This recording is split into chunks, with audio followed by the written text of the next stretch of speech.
Natural hair colour కోసం చూస్తున్నారా? అయితే Anoos henna and black expert వాడండి. నమస్తే రమగారు. నమస్తే జయ. రమగారు, మనకి దేవాలయ దర్శనానికి సంబంధించి కొన్ని నియమాలు, కొన్ని పద్ధతులు ఉన్నాయి. వాటిని మనం తూచా తప్పకుండా పాటించాలి కదండి. దర్శనం ఎలా చేసుకోవాలి, దేవాలయానికి వెళ్ళేటప్పుడు మనం ఎలా వెళ్ళాలి, ఇలాంటివి. అయితే ఒకే రోజు మనం ఒక 2-3 దేవాలయాల దర్శనం పెట్టుకున్నాం అనుకోండి, అలా వెళ్ళినప్పుడు ప్రతి చోట కూడా కాళ్ళు కడుక్కోవాలా? ఏమన్నా ప్రత్యేకమైన నియమాలు ఏమన్నా ఉంటాయా రమ్మగారు? అసలు వెళ్ళొచ్చా? ఒకే రోజు 2-3 దేవాలయాలను దర్శించుకోవచ్చా? ఎన్నైనా వెళ్ళచ్చు. ట్రిప్పులకి వెళ్తాం, పొద్దున గుడి సాయంత్రం గుడి చూడడం. అది ఇప్పుడు చేసేస్తున్నాం అనుకోండి. ఇదివరకు ఎట్లా ఉండేది అని వరకు కూడా ఇప్పుడు ఒక ఊరు వెళ్ళారు, అక్కడ అన్ని దేవాలయాలు ఎన్నుంటే అన్ని చూసేవాళ్ళు కదా. దారి వెంబడి చూసుకుంటూ వెళ్ళేవారా?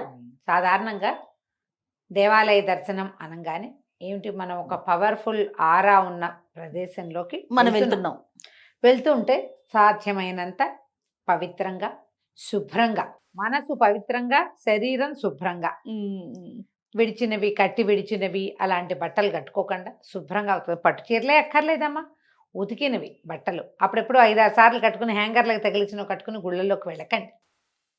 అది వద్దు. ఫ్రెష్ ఉతికిన బట్ట, చక్కగా ఉతికిన బట్టలు కట్టుకోవటం, పవిత్రమైన మనసుతోటి దేవాలయానికి వెళ్ళాలి. జుట్టు విరబోసుకోవటము, శరీర భాగాలు కనపడేలాంటి బట్టలు అవి వేసుకోవద్దు.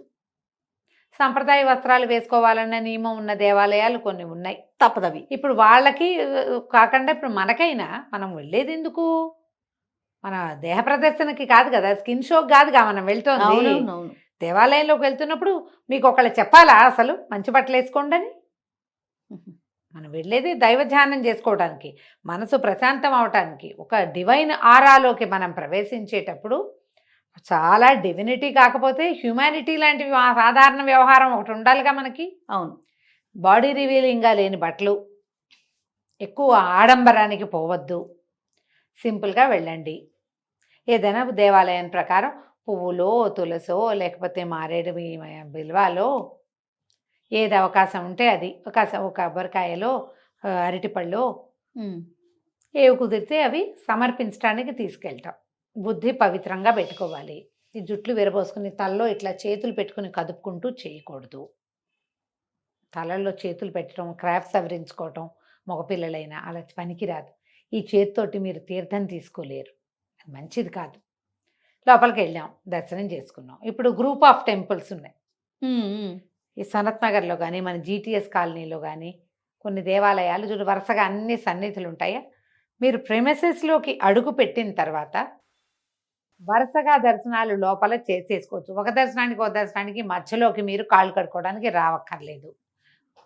ప్రాంగణంలో ఎన్ని సన్నిధులు ఉంటే అన్ని సన్నిధుల్లోనూ దర్శనం చేసుకుని, నమస్కారం చేసి, తీర్థం ఇస్తే పుచ్చుకుని, శఠారి పెడితే పెట్టించుకుని, మీరు ఏదైనా కానుక సమర్పించదలుచుకుంటే అది సమర్పించి, వాళ్ళు ఏదైనా ప్రసాదం ఇస్తే ఎంగిల్ చేయకుండా అలాగా ఎత్తి నోట్లో వేసుకుని, ప్రాంగణంలో చేయగడుకునే అవకాశం ఉంటే చేయగడుక్కుని, చండీశ్వర సన్నిధి ఉంటే అక్కడ చిటికేసి ఆయనకి మేము వచ్చాను నాయన అని చెప్పుకుని, నందీశ్వరుడు యువతలు ఉంటే చెవిలో ఏదైనా మీ కోరిక చెప్పుకుని, లోపల తిరిగేటప్పుడు ప్రాంగణంలో తిరిగితే మీరు కాళ్ళు కడుక్కోక్కర్లా.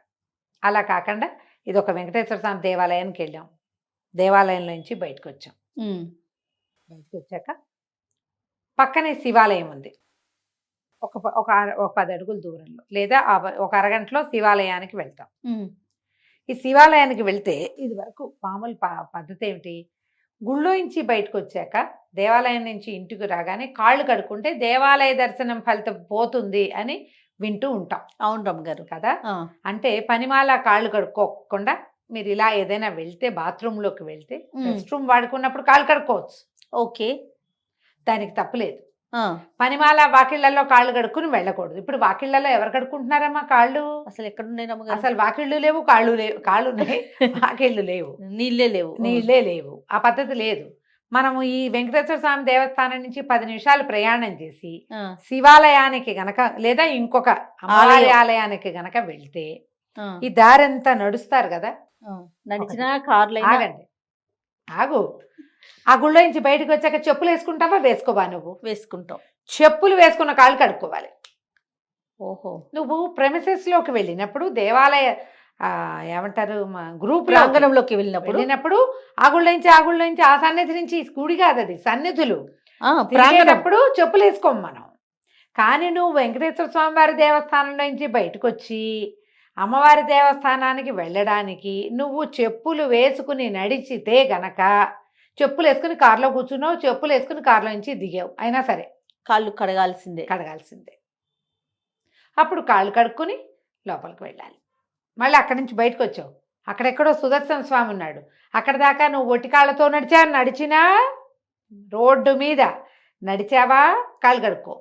చెప్పులు వేసుకున్నా కారులోనేనండి అసలు అడుగు కింద పెట్టలేదు, చెప్పుల్లో పెడితే నువ్వు కాళ్ళు కడగాల్సిందే. ఇందులో అమెండ్మెంట్లు తీస్తారు. అంటే మేము అసలు చెప్పులే వేసుకోమండి, చెప్పులు లేకుండా ఉంటామండి, అయినా కూడా కాళ్ళు కడుక్కోవాలి. ఇందులో మళ్ళీ మనకి ప్రత్యేకంగా ఏమంటారు, నవగ్రహకి ప్రదక్షిణ చేస్తే కాళ్ళు కడుక్కోవాలి. మనము మామూలుగా నవగ్రహాలు కనపడ్డప్పుడు ఊరికే ఒక దర్శనం దాంతోపాటు దేవాలయంలో ప్రదక్షిణతో పాటు ప్రదక్షిణ మార్గంలో వస్తే తప్పులేదమ్మా, అంత పట్టించుకోకర్లా. మీరు నవగ్రహాలకి ఏదైనా సేవ చేసుకుంటే ఇక్కడ ఏదో చేస్తారు కదా, రాహుగ్రహానికి కానీ శనీశ్వరుడు కానీ ప్రత్యేకంగా పూజ చేయించుకుంటారు. పూజ చేయించుకుంటే మీ పూజ అయిపోయాక శనీశ్వరుడికి పూజ చేస్తే కాళ్ళు కడుక్కుని మళ్ళీ దేవాలయ దర్శనానికి వెళ్ళాలి అంటారు. ఇవి ప్రాంతీయాచారంగా కనపడుతుంది. ఓకే, మిగిలిన ఏ గ్రహాలకి చేసినా అంత ప్రత్యేకంగా చెప్పటం లేదు. శనీశ్వరుడికి చేస్తే మాత్రం తప్పకుండా కాళ్ళు కడుక్కోవాలని చెప్తారు. నేనేమనుకుంటానంటే దేవాలయం మొత్తం అన్ని దర్శనాలు చేసుకుని అప్పుడు నవగ్రహ సేవకి వస్తే మంచిది అనుకుంటాను నా వరకు. ఓకే, అప్పుడు ఇంకా కాళ్ళు కడుక్కోకర్ల, మనం బయటికి వెళ్ళాక మన దాన్ని మనం కాళ్ళు కడుక్కుని ఇంటికి వెళ్ళిపోతాం. శనీశ్వరుడికి ఏం చేసినా కాళ్ళు కడుక్కోవాలని చెప్తారు. ఆయనకి ఇది ఎక్కడో మొదలయ్యింది, ఇక అట్లా కంటిన్యూ అయిపోతుంది. దేవాలయానికి వెళ్ళేటప్పుడు మీ విజ్ఞత ప్రకారం ప్రవర్తించండి. దానికి బేసిక్ విజ్ఞత అంతే ఉండాలి. ఉంటే వెళ్ళాక గట్టిగా మాట్లాడడము, అరుపులు, తోపులాటలు, అందరూ చూసేలాగా నవ్వటము. అవును రమ్య గారు, ఏమంటారంటే చిలకా గోరింకల్లాగా ప్రవర్తించటము, దేవాలయాల్లో భార్యాభర్తలు ఇలాంటివి చేయకూడదు. దేవాలయ పవిత్రతని కాపాడుకోవాలి. మనం వెళ్ళేదే డివైన్ ఎనర్జీలోకి వెళ్తున్నాం. దైవికమైనటువంటి ఆ ఆరాలోకి ప్రవేశించేటప్పుడు ఎవరి భక్తి వాళ్ళదే. సినిమాటిక్ ప్రవర్తనలు చేయొద్దు, ఇతరులను డిస్టర్బ్ చేయకూడదు, ఒకరి ఏమంటారంటే మిగిలిన వాళ్ళకి ఇబ్బంది కలిగేలాంటి ప్రవర్తన చేయొద్దు, పోరాడద్దు, హక్కుల కోసం పోరాడకండి. ఏవో చిన్న పని ఇబ్బంది వస్తే ఏదో పర్వాలా, అదేంటంటే కొంచెం ముందు మేము వచ్చాం కదా అలా అనొచ్చు. కొట్లాటలకి గొడవలకి దిక్కకూడదు. మీరు ఎంత చక్కగా వచ్చినా ఇది దిగారా అది పోతుంది. అక్కడికి వెళ్ళిగా మనకు ప్రశాంతత రావాలి. మనం ఉన్నదాన్ని పాడు చేసుకుంటే ఎట్లా? అవును కదా, ఆలోచించి ప్రవర్తించండి అంతే. తప్పకుండా రమ్య గారు. నమస్తే. నమస్తే జయ.